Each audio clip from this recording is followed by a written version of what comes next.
కానంటే ఇప్పుడు మందకృష్ణ కూడా ఇంకొక పాయింట్ చెప్తా ఉన్నారు. ఉపకులాలకు అన్యాయం జరిగేటట్టుగా ఈ బిల్లు ఉంది. సో, ఖచ్చితంగా దీన్ని వెరిఫికేషన్ చేయాలంటూ కూడా కొంతమంది అప్లికేషన్స్ కూడా ఇవ్వడం జరిగింది షమీమ్ అఖ్తర్‌కి. మీరేం చెప్పదలుచుకున్నారు? అంటే ఇందులో కూడా మాలలకు ఉపయోగం ఎక్కువ లబ్ధి జరిగేటట్టుగా ఈ బిల్లు ఉంది, ఈ రిపోర్ట్ ఉందంటూ కూడా ఆయన చెప్పడం జరిగింది. రిపోర్ట్ ఏముంది?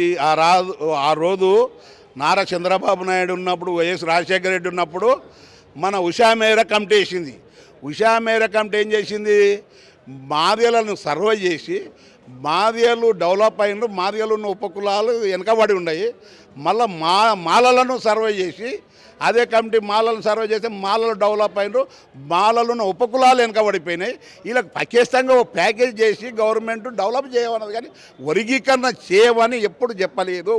చెప్పనందుకు కూడా ఏం చేస్తున్నాడు? జాబులు విడుదలైతే కూడా ఆ జాబులను ఆపేయండి.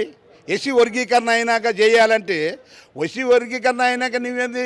నీకు చదువుకుంటేనే వస్తుంది కదా జాబ్, ఊరికే వస్తే వస్తుందా? నీ మెరిట్ ఏది? నీ మైండ్ ఎక్కడ పెట్టుకున్నావు? దొబ్బినవా నీ మైండ్? మేము మాలోళ్ళు ఊరికే తీసుకుపోతారా? మరి చదువుకుంటున్నాడు మాలోడు, తెలివిమంతుడు. నువ్వు చదువుకో, పోటీవాడు మాలలో వినా.